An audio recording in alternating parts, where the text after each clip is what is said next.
o diretor-presidente do Observatório Nacional de Segurança Viária, o doutor José Aurélio Ramalho, que está aqui em áudio e vídeo para a gente aqui. O doutor José Aurélio, Cláudio, ouvinte, está aqui porque São Paulo decidiu, nesses últimos dias, baixar a velocidade de algumas vias importantes aqui da cidade de 50 para 40 por hora. Para muita gente é um escândalo. 50 para muita gente já é pouco demais e houve essa decisão, aparentemente baseada em dados, de reduzir para 40.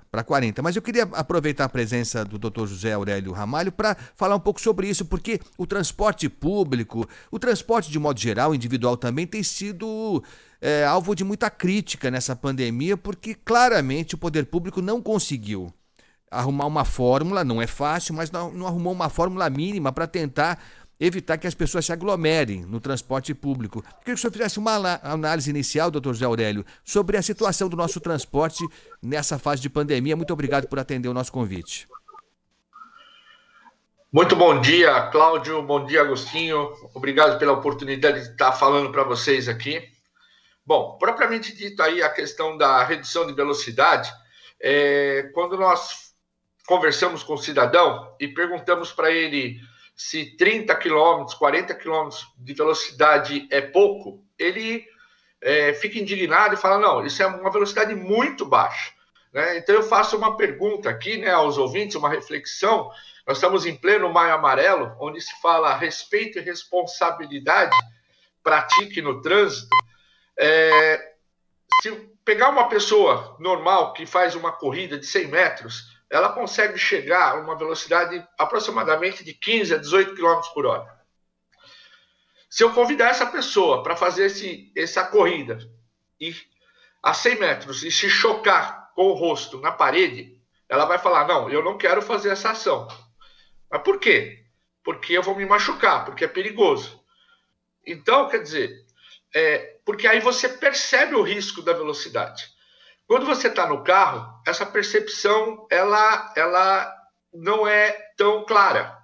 E o que acontece? Há indignação, muitas vezes, do motorista dessa velocidade. Mas é uma velocidade estudada. O mundo inteiro está mudando essa característica, principalmente em vias onde eu tenho um grande fluxo de pessoas, de pedestres, ciclistas, motociclistas, onde eu tenho um adensamento no compartilhamento do espaço público. Então, é uma decisão acertada do governo, né? E certamente irá ter um impacto muito positivo na redução do número de óbitos e feridos graves. Mas assim, doutor José Aurélio, desculpe, é pergunta de leigo, né? Muito bom dia, bem-vindo ao nosso programa. Muito bom dia. A questão é a seguinte, numa via de grande movimento, né, na Marginal, por exemplo, né, a redução para níveis assim vai encavalar o trânsito, né, vai reduzir o número de mortos e de feridos e de acidentes, porque o trânsito não vai andar. Simples assim. Né? Não tem como haver acidentes se não tem trânsito em fluxo normal, aceitável para uma cidade. Eu fico imaginando aqui em Brasília, que é cortada por avenidas, né, largas, com várias faixas de rolamento e tal, se impõe em determinadas vias aqui uma velocidade como essa, aí sim Brasília vai ter uma coisa que nunca teve, engarrafamento, né? Porque afinal o grande fluxo de veículos, com a diminuição da velocidade, vai acabar encavalando até parar o trânsito. Isso não há esse risco de acontecer em São Paulo? Quando o atual governador, durante a campanha, prometeu e executou aumento da velocidade das marginais, nós tivemos um aumento de 35%, dados do CT, de mortes nessas vias. Essa redução, quando nós falamos que foi agora o decreto do municipal, ele é para vias não de velocidade como é a caso da marginal. Mas respondendo diretamente a sua pergunta, fluidez não tem muito a ver com velocidade. Essa é uma confusão que nós fazemos. Mesmo porque, se você andar na marginal, 90% do período dela, né, ela não anda a 40 por hora, ela não anda nem a 50 km por hora. Ela anda numa velocidade muito baixa. Né? Naquela ocasião, quando houve o aumento, nós fizemos um estudo, nós percorremos a marginal todinha, de ponta a ponta. A 70, na época era 90 km por hora, tinha sido reduzido a 70 km por hora. nós ganhamos no final do trajeto nem 4 minutos, 3 minutos e meio. As pessoas não têm ideia. Né? E aí é um convite que eu faço ao cidadão. Né? Pega o trajeto que você faz todo dia, do trabalho, que hoje, com a pandemia, essa situação está um pouco complicada, né? Mas faz um trajeto que você costuma fazer, levar o filho à escola, ir para o trabalho, ou um trajeto que você vai à casa de um parente, faça ele numa velocidade dentro da velocidade da via, que muitos motoristas não andam dentro da velocidade da via. E você vai ver que o ganho de tempo que você vai ter é muito pequeno. Ele não justifica, né, a velocidade que você impõe no veículo. E parece uma tolice. 5 quilômetros a mais na velocidade aqui, ela tem um impacto decisivo na hora da frenagem lá na frente. Porque é outra coisa que nós não temos essa percepção, né? Tudo que eu acelero, eu vou ter que frear lá na frente, né? Então, tudo, e se essa frenagem tem que acontecer numa situação de risco, de uma emergência, certamente isso terá um impacto decisivo na colisão do veículo. José Aurélio, é lógico, né? É evidente que se você diminui a velocidade, você automaticamente vai fazer com que qualquer impacto que aconteça, eles acontecem mesmo, tenha consequências menos danosas. Isso é claro. É como, assim, eu não quero radicalizar, mas só para fazer uma figura de linguagem, né, Cláudio? Se a gente tirar todos os carros da rua, não vai acontecer mais nenhum atropelamento. Isso é claro, né? Isso é claro. O que incomoda a nós motoristas, é o seguinte: se o governo garantisse que eu vou circular 40 por hora no trajeto todo, tá perfeito. Tá perfeito. Só que eu conheço metade das ruas que foram alvo dessa mudança aqui. Eu morei a vida inteira na Zona Norte, viu, Cláudio? E eu conheço bem essas vias que estão aqui, nem vale a pena. Vou citar uma, que é a Avenida Imirim. Eu morei na Avenida Imirim. Você não consegue andar 40 durante 70% do dia. Você não consegue andar 40. É porque é uma via mal sinalizada, exprimida, tem um monte de cruzamentos, sem semáforo. Quer dizer, o governo não te dá a menor condição para nada na via. E aí, no momento em que você tem a chance de acelerar um pouco mais, eu não estou propondo aqui a barbárie no trânsito, mas é que, o senhor entende, como eu ando a 12 por hora em 90% da via, eu tenho a tendência de querer compensar lá na frente quando eu consigo acelerar um pouco mais. Então o que eu pondero aqui, eu não sou contra 40 por hora, 50, 35, sei lá, eu não sou especialista, mas o diabo é que é só a gente que tem obrigação. O governo não melhora em nada a via pública. Ele me impinge a condição de andar a 12 por hora em metade do meu trajeto, e aí, se eu acelero a 45, eu sou multado. Olha, o que você falou é realmente a percepção do cidadão. Eu também, como cidadão, teria essa visão de compensação, ou seja, poxa, não me deixa circular nem a 12 km por hora. A hora que eu tenho um trecho que eu posso acelerar, eu quero compensar o meu tempo. Nós estamos misturando dois assuntos, né? O assunto é a questão da infraestrutura. Né? O poder público deve dar condição de fluidez, condição de tráfego para os veículos, mas não somente veículos. A via tem que ser compartilhada. Né? As cidades no Brasil foram feitas para veículos, não foram feitas para pedestres. Brasília, por exemplo, eu estou frequentemente em Brasília, é uma cidade que eu não consigo andar, não tem calçada. É uma cidade do futuro que não tem uma ciclovia assim, que liga um ponto a outro, né? Principalmente nas grandes avenidas. É uma tendência mundial. O mundo inteiro está fazendo assim. Nova York fez uma remodelação muito grande para atender essas necessidades. É um hábito. Eu também sou da geração automóvel. Né?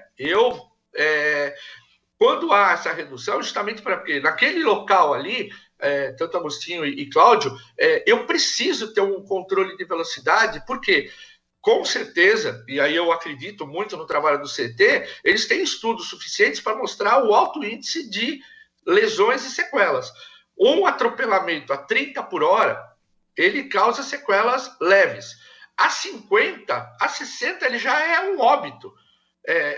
Porque é muito frágil o ser humano, e é isso que a gente quer trazer para que a gente tenha essa mudança de aculturamento. E uma coisa, se a gente vai na linha de suposições, né? Imagine um ente, um parente seu, um filho, uma esposa, né?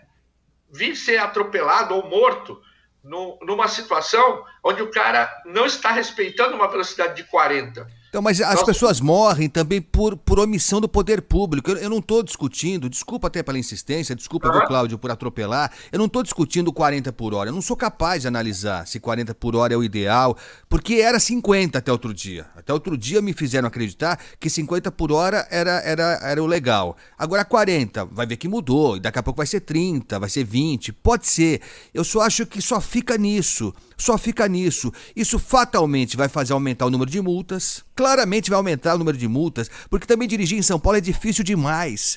É difícil demais. Eu sou cuidadoso demais, mas é impossível você não queimar uma faixa de pedestre. É impossível. Então, assim, a sensação que dá, isso é muito ruim. Eu não estou dizendo que é isso, mas a sensação que fica pro cidadão de bem, é que eu não tenho ônibus para circular. Eu queria vir para Bandeirantes aqui de ônibus. Só que eu não consigo. Não tem metrô que me traz aqui, então eu sou obrigado a vir com o meu carro. Eu gasto mais, o combustível é caro, a manutenção é cara. Então você obriga o cidadão a usar o carro particular dele e depois pune ele por isso. Você está tocando num assunto muito importante. Nós temos um problema sério de infraestrutura, sério de transporte público, que não foi sanado há décadas, e a gente sabe disso. Né? Se você não tem essa oferta, você obriga o cidadão a se deslocar com o seu veículo. Por isso, essa grande transformação está acontecendo no mundo. Né? Locais onde você não tem a oferta de transporte público, as ciclovias, ciclofaixa, né? Os ambientes para os pedestres têm se ampliado cada vez mais. É uma situação mundial, não tem volta, entendeu? Talvez nós chegamos nesse ponto que estamos hoje em função de ter, lá atrás, somente pensado no veículo. Então, nós só queremos cada vez vias mais... Lembra a Marginal? É só olhar a Marginal há 30 anos, 40 anos atrás. Né? Olha quantas vias, quantas pistas de rolagem tem na Marginal hoje. Né? E ali, certamente, Cláudio e Agostinho, nós poderíamos ter tido um avanço no transporte público, hoje, atualmente, o VLT, o trem, o metrô, né? Você não tem esses facility na cidade de São Paulo e você tem toda a razão. Nesse aspecto, eu não tenho como discutir, mas importante, a velocidade ela está sendo imposta em ambientes onde o poder público, né, precisa ter um controle melhor da redução de acidentes. Isso é no mundo inteiro assim. E a nossa companhia de engenharia de tráfego tem know-how e tem conhecimento e tem técnicos que, com certeza, fizeram uma análise antes de tomar decisão. Não é uma solução muito simplista, doutor José Aurélio, assim, olha, enfim, não temos muito o que fazer com relação a isso, diminui aí a velocidade, né? O poder público fica com isso dispensado de tomar certas medidas, de, por exemplo, providenciar ou construir passarelas de segurança, passagens subterrâneas, como tem aqui em Brasília, de segurança. O poder público se sente dispensado de investir, de fato, na segurança das pessoas. É mais barato, né? Ali, por mais qualificados que sejam, um burocrata assinar um papel indicando à autoridade, assina aí esse decreto reduzindo a velocidade da via. Para nós é muito mais barato e tal, e a gente ali mostra que está preocupado com a questão da segurança, etc. e tal.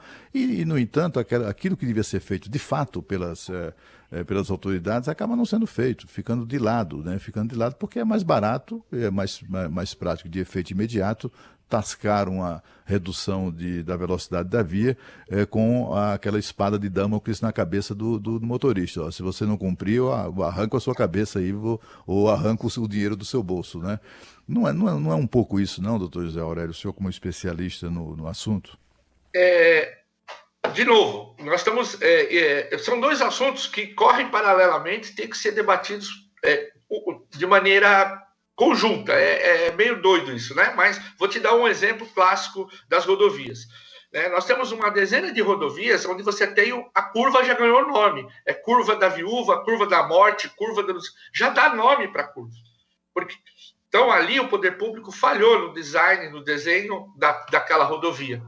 Nós entramos agora com um projeto que, pelo menos, há uma movimentação muito forte do governo federal para que a gente tenha rodovias, o tema chama Rodovias que Perdoam, Ou seja, até 2030 nós vamos fazer projetos de rodovias que pensem no cidadão, né? Se nós pegarmos há 20, 30 anos atrás, você fazia uma rodovia e não se preocupava nada com o meio ambiente. O meio ambiente veio com tanta força nas discussões da sociedade que hoje, se tiver um mico-leão dourado lá na frente, não se passa a rodovia. Por quê? Nós temos que proteger. Perfeito. Nós queremos introduzir nessa análise a preservação da vida humana também. Nós vamos preservar a natureza, mas precisamos preservar o cidadão. O que é rodovias que perdoam? Se o senhor vier a falhar, e o ser humano falha, né? Ou o veículo pode vir ter uma pane, uma falha, você não precisa pagar com a sua vida. Aquele acidente do ônibus, acho que esse é um bom exemplo, que voltou de ré e caiu lá na ponte. O que nós escutamos a mídia e a imprensa falar? E com razão. E é sério, isso tem que ser dito. O motorista estava com habilitação não adequada, o ônibus estava com problema de manutenção. Isso tudo é a causa do acidente. E é grave, tem que ser investigado e tem que ser punido. Então, não tinha habilitação correta e o ônibus estava... Mas quem matou aquelas 40 pessoas não foi isso. Foi a rodovia não estar adequada. Se nós tivéssemos uma defesa adequada naquele guarda-reio daquela ponte, que não aguenta um Fiat Uno, que dirá um ônibus, não teria jogado aquele ônibus lá embaixo. Mas deixa eu falar uma coisa pro senhor, desculpa. Sabe o que propiciou isso também? E a gente imagina, né, Cláudio, quantos ônibus como aqueles passaram ali até que um tragicamente caísse. Mas ouvindo relatos ali, foi em Minas Gerais esse acidente. O que provocou ali, viu, Cláudio, foi o seguinte: construíram um pedágio numa via preferencial. A estrada principal tinha um pedágio carésimo, como de regra são os pedágios aqui nesse país. E aí o que fazia o ônibus, que era clandestino, que era todo irregular, o motorista não tinha habilitação? Ele pegava uma via vicinal para escapar, viu, Cláudio? Então aí a gente volta, o poder público lava as mãos, ele lava as mãos, e a hora que dá a meleca, aí pronto, aí a culpa é lógica do motorista, óbvio que é, ele não pode conduzir um ônibus clandestino sem habilitação, óbvio que não, mas quanta omissão houve, né, Cláudio Humberto, até que isso acontecesse? Exatamente, não é, doutor José Aurélio? A gente vê muito isso aqui, né? As pessoas ficam chocadas com o que acontece, mas essa coisa de ônibus clandestino, né? Que apesar disso continua operando sem nenhuma dificuldade, né? Sem maiores dificuldades, sem o licenciamento adequado da agência reguladora, estou nem aí. Por que isso acontece? Porque o poder público novamente se omite, não atua, não fiscaliza, e com isso as pessoas acabam vidas humanas são colocadas em risco. Agora, o senhor falou no início da nossa entrevista uma coisa que me remeteu a uma experiência pessoal, viu, doutor José Aurélio? Vou contar aqui, só para dizer como o senhor está coberto de razão quando fala sobre a desnecessidade de altas velocidades para ganhar tempo, por exemplo, né? Eu me lembro que eu era um garoto quando o Brasil levou a sério o limite de velocidade de 80 por hora, 80 km por hora. Isso já faz alguns anos, nem vou contar quantos anos, porque vai parecer que eu dirigi inabilitado, mas não é o fato. Enfim, a minha família, eu tinha familiares no interior e eu visitava frequentemente esses familiares. Era uma distância de 200 quilômetros da cidade, era uma viagem de 200 e pouquinhos. E eu fazia isso, garotão, né? Aquela sensação do pé no acelerador, etc. Eu fazia isso desembestado, como se diz na minha terra, né? Fazia isso no limite do que era possível, né? Nada muito escandaloso, mas assim, eu não andava abaixo de 100, mas nem a pau, né? Não tinha isso. Mas teve uma hora lá que eu resolvi fazer um teste. E obedecendo a velocidade da via, nesses 200 quilômetros, né? Então eu andei a 60 quando a via indicava isso, andei a 80 quando a via indicava isso, e eu descobri que todo aquele desembeixo que colocava em risco a minha vida e até das pessoas que estavam comigo, né, que viajavam, eu nunca viajava sozinho, aquilo ali me permitia antecipar a minha chegada ao destino em alguma coisa próxima de 6 minutos, em 200 quilômetros. Assim, Muito era obrigado. 7 minutos, assim, era a partir dali e até hoje eu sou assim obediente à velocidade da via, né? De fato, é algo que o senhor falou aí que me lembrei imediatamente dessa experiência pessoal e é o que eu recomendo, assim, eu recomendo não que as pessoas façam o teste, mas pelo menos teste no sentido contrário. Tentem fazer naquilo que quando a via permite também, né? Tente fazer o percurso na velocidade da via, você vai descobrir que o tempo que você se arriscou, né, arriscou sua vida, sua segurança para ganhar, absolutamente é irrisório. Olha, eu tenho que agradecer o seu depoimento e o momento que nós estamos vivendo, né, da pandemia, da Covid-19, nos demonstra muito isso. Ou seja, os acidentes de trânsito, a gente está tentando mudar, inclusive, e peço aos senhores que nos ajude, que chame de ocorrência de trânsito, de sinistro de trânsito. O sinistro é uma coisa muito feia, né? É muito técnico, mas ocorrência, né? Porque não é acidente. Você escolheu a velocidade do seu carro, você escolheu falar ao celular, você escolheu não usar o cinto, você escolheu beber e dirigir, você escolheu não colocar seu filho na cadeirinha. Então não é acidente, é uma escolha. E essa sua escolha coloca em risco a vida de todos que estão na via. Por isso, esse mês nós estamos trabalhando o tema respeito e responsabilidade. É a mesma coisa, eu uso a máscara, mas não paro na faixa de pedestre. Eu uso a máscara, mas não atravesso na faixa de pedestre. E a gente tem sempre a mania de apontar o dedo para o outro. O pedestre também atravessa em tudo quanto é lugar, né? E do outro lado o pedestre fala, o motorista... Você abre a porta para sua namorada, sua noiva, sua esposa, para uma mulher, você se levanta e puxa a cadeira para que ela se sente, mas não dá passagem para o cidadão ali de uma faixa para outra no trânsito. Você quer ver um exemplo? Nós três, aí, Agostinho e Cláudio, estamos aí no estúdio, né? Nós vamos sair na porta do estúdio aí, ou no elevador, vai ser uma guerra de gentileza. Não, você primeiro, não, os mais velhos primeiro, não, você... Todo mundo gentil. No estacionamento da rádio, nós três vamos sair com o carro. Na minha frente, vocês não vão passar. Quando a gente se esconde atrás do insufilme, atrás de um capacete, a gente demonstra a hipocrisia que é o motorista e o condutor brasileiro. Nós nos transformamos, entendeu? A gente se sente um pouco impotente quando o cara ultrapassa a gente, né? Tem essa guerra psicológica no trânsito que tem que ser mudado, porque está matando. Só números para vocês saberem, nós matamos uma pessoa a cada 15 minutos no trânsito brasileiro e sequelamos, deixamos mutilada 10 pessoas nesse mesmo tempo. O Brasil gasta 50 bilhões de reais por ano com os acidentes de trânsito. 60% dos leitos na emergência são ocupados por esse. É uma pandemia. É uma pandemia. O que a Covid matou até dezembro, nós tínhamos um número que chegou no mundo a 1,5 milhão. O trânsito mata 1,3, 1,4 há décadas. Então é um chamamento que a gente chama, agora no mês de maio, o Maio Amarelo, que foi um projeto que nasceu no Brasil. Assim como nós temos Outubro Rosa, Novembro Azul, o Maio Amarelo nasceu no Brasil, é um motivo de orgulho. Já está em 30 países. E nós pedimos aí, a imprensa, só peço permissão aos senhores, a mídia, a imprensa, são os principais vetores de redução de acidente de trânsito no mundo. Nós acabamos, o ano passado estivemos em Estocolmo, no Fórum da ONU, e os países que tiveram maior redução de acidentes de trânsito no mundo tiveram a imprensa à sua frente. Quem é de Brasília sabe, eu não vou citar o veículo, mas...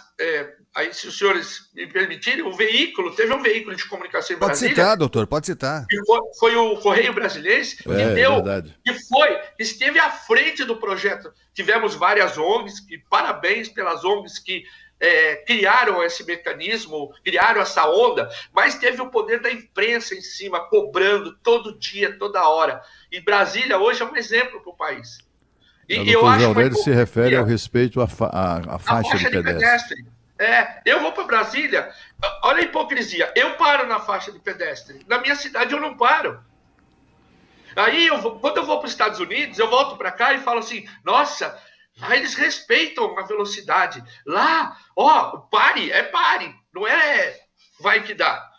Não, mas olha, eu Aí, estava comentando esses dias, viu, Cláudio, doutor Zé Aurélio, ouvintes, eu trabalhei um tempo em Boa Vista, em Roraima, que tem uma estrutura, obviamente, muito diferente de uma cidade como São Paulo, muito diferente de Brasília, de uma grande capital. Lá, eu não quero errar, mas na época que eu estive lá não havia semáforos. Eu não sei se agora há, mas se há muito poucos. Os cruzamentos lá são na base da rotatória. Na base da rotatória. E lá eu fiquei escandalizado positivamente, viu, Cláudio? Porque as pessoas respeitam a rotatória. Foi lá que eu aprendi que, pelo Código de Trânsito, quem está na rotatória tem prioridade. Quem está dentro da rotatória tem prioridade, o outro espera para entrar. Aqui em São Paulo é uma loucura. É uma loucura. É um salve-se quem puder. Então tem muito a ver com a educação mesmo, não há sombra de dúvida nenhuma. Quem não conhece, mas já viu imagens, por exemplo, pode-se dizer, rotatória do Arco do Triunfo em Paris, não consegue entender como é que aquela confusão não acaba numa enorme tragédia a cada segundo, né? Mas é exatamente isso, são princípios como esse. Aqui em Brasília é assim, você está na rotatória, você tem prioridade, não tem isso. Agora, doutor José Aurélio, aqui em Brasília é um sucesso, né? Foi um sucesso, até hoje nós respeitamos a faixa de pedestre, aqui nós não buzinamos, por exemplo. Quando alguém buzina em Brasília é um escândalo, as pessoas olham assim indignadas. Quer dizer, o que funciona em Brasília é o trânsito, né, Cláudio? Funciona razoavelmente. Mas é assim, nós não buzinamos, nós respeitamos a faixa de pedestre, mas para respeitarmos a faixa de pedestre, né, quando o governo da ocasião de Cristóvão Buarque e o cidadão que dirigiu o Detran, Dr. Miura, quando eles implantaram o sistema, colocaram em cada faixa de pedestre um policial. Então, assim, o sujeito que, metido engraçadinho, que insistisse em não respeitar a faixa de pedestre, caneta nele.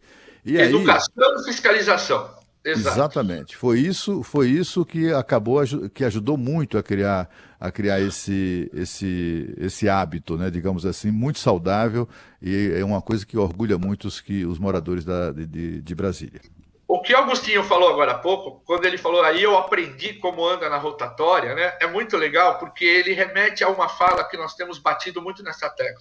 Nós estamos tentando há mais de 8 anos mudar a formação do nosso condutor. Nós somos adestrados a tirar habilitação. Nós somos adestrados a decorar placa. Aí eu pergunto, o que significa essa placa? Você fala, curva sinuosa. Mas eu pergunto, o que você faz quando vê a placa? Você não sabe. Porque você é preparado para passar na prova. Nós conseguimos agora entregar ao governo federal todos os livros de educação para o trânsito de 1ª a 9ª série.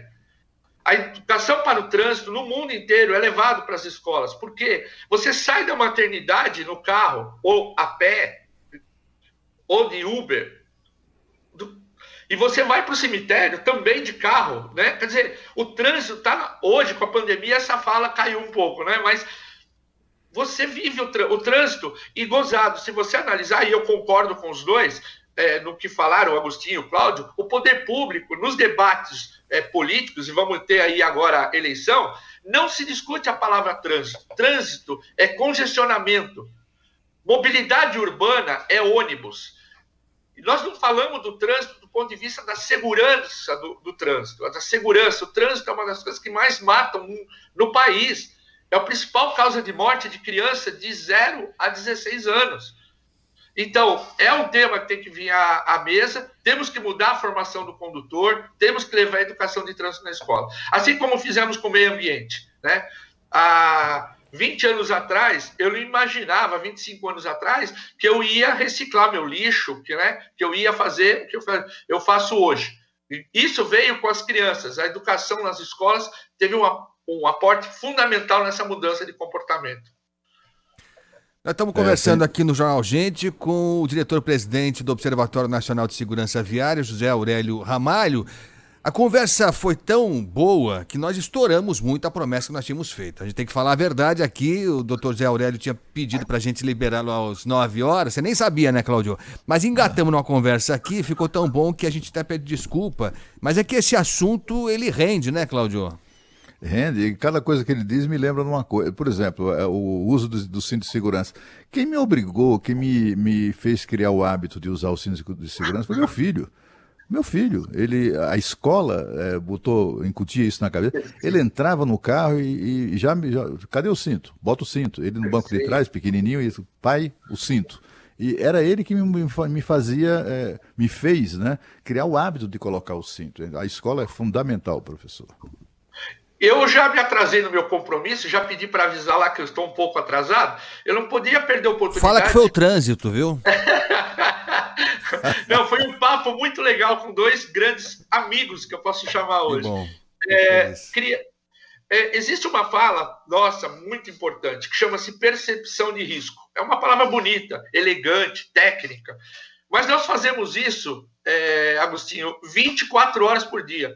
Quando você chega na sua casa, uma velocidade um pouco mais rápida, a sua esposa ou a moça que está limpando a sua casa lá está lavando a garagem, olha a cena, cheio de sabão e água.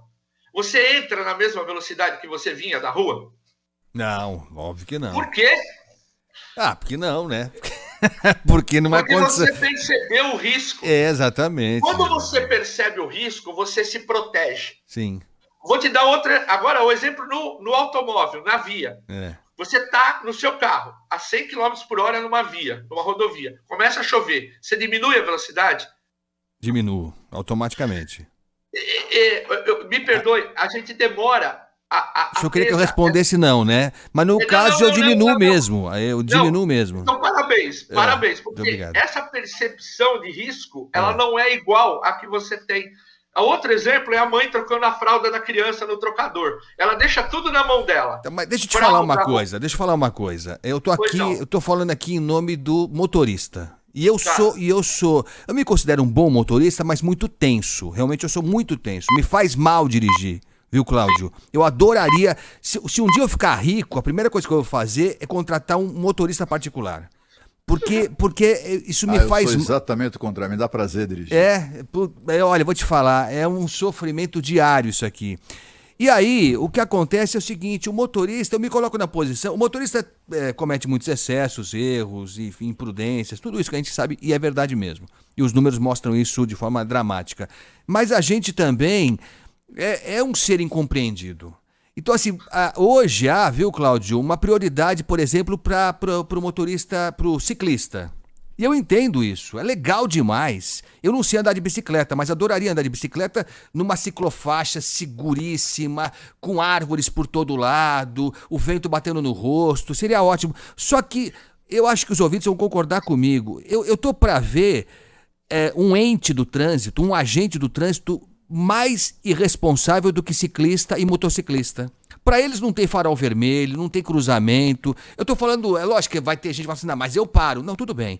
Mas acho que eu não vou errar se eu disser que é a exceção que cumpre. Não tem um ciclista do meu lado que pare no farol vermelho. Eu tenho que cruzar, quando o farol tá aberto para mim, eu tenho que olhar para ver se vem um motorista, um motociclista ou um ciclista maluco no cruzamento.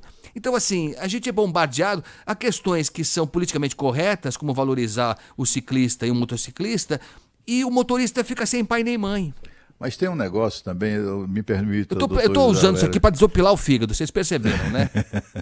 Deixa eu falar uma coisa. Você sabe que eu também tinha essa sensação, assim, eu já não tenho mais, desde quando eu descobri, há alguns anos atrás, que bicicleta é um veículo. Ele tem o direito, a bicicleta tem o direito de estar na via, né? Ocupar o espaço que lhe é seguro. Mas tem que parar no vermelho, né, Cláudio? Pois é, mas assim, nós motoristas temos a sensação, sempre tivemos ou temos a sensação de que o ciclista é um intruso. Ele está ali atrapalhando o trânsito. Não, ele tem o direito de estar ali, né? Agora, é claro que ele não está dispensado de obedecer às regras do trânsito. E o Agostinho tem toda a razão. Agostinho, você está certíssimo quando reclama desses malucos aí que não estão nem aí para nada, né? Eles não podem ser dispensados de respeitar o trânsito. Mas se eles, até pela legislação, doutor José Aurélio me corrija se eu estiver errado, reconhece isso, reconhece que o ciclista, o motociclista nem se fala, mas o ciclista, né? A bicicleta é um veículo e, como tal, merece mesmo estar ali na rua, no meio de todo mundo. A grande dificuldade que é cultural, né? Nossa geração, ela tem a bicicleta como o sonho de consumo quando nós éramos crianças, ganhar uma bicicleta. E a bicicleta, ela é para o brasileiro a grande maioria, infelizmente, principalmente as gerações mais antigas, um brinquedo. E a bicicleta não é um brinquedo. Como muito bem falou o Cláudio, ele é um modal de deslocamento. Eu tive na Dinamarca, eu fiquei abismado. Eu estava no ônibus de 2 andares assim, uma mulher de Itaê, guarda-chuva, na mesma via do ônibus, ela com a bicicleta. Para fotografar, eu tive que pendurar no ônibus. E por que ela estava ali? Eu estive na Espanha o ano passado, na reunião da ONU, meu voo passou por Madrid. Onde que circula o ciclista? Sabe aonde? Ele circula na via do ônibus, junto com o ônibus. Então, e gozado, a gente tem esse respeito. Aí vai entrar um pouco aquela fala que eu falei lá atrás. Se eu estou a pé, e esse ciclista vem, ou eu estou de bicicleta, a hora que eu estou desnudo, com a cara limpa, eu sou muito mais gentil, eu sou muito mais tolerante, eu sou muito mais compreensivo. Quando eu me escondo atrás de um insufilme, que esse é o grande problema, né? Dentro de um veículo, de um capacete, a gente se transforma e a gente não respeita. Por isso, levar a educação de trânsito nas escolas é importante. Você só vai saber as regras de... Como é que você quer que um ciclista ou um jovem de 17, 18, até 20 anos, que não tirou a habilitação, conheça as regras de trânsito? Ele nunca teve contato com isso. Se você não for habilitado, você não tem informações do que é certo ou do que é errado no trânsito. Entendeu? E as regras do convívio ali, eu sei que parece óbvio, né? Poxa, o Agostinho deve estar pensando, porra, mas pelo amor de Deus, será que esse cara não sabe o que é um sinal vermelho? Eu entendo e concordo com ele, há o abuso. Só que a gente não pode radicalizar, nem levar ao extremo dos que não cumprem, né? E também na questão da penalidade, como a gente já falou aqui na fala anterior. Perfeito. Dr. José Aurélio Ramalho, diretor-presidente do Observatório Nacional de Segurança Viária. Bom, não esgotamos o assunto, longe disso, então o senhor já fica convidado para participar em breve aí de mais um Jornal Gente aqui conosco, tá bom, doutor? Foi um prazer conversar com vocês, a maneira com que vocês conduzem, nos dão liberdade, e eu quero dar os parabéns, né? Sou um parceiro da rádio, ouço a rádio de vocês, parabéns pelo programa. Um abraço. Muito obrigado. Muito obrigado, doutor José Aurélio Ramalho. É um prazer, será sempre um enorme prazer discutir esse assunto com o senhor aqui, que é um especialista e coloca as coisas de maneira tão clara, tão claras e objetivas. Muito obrigado.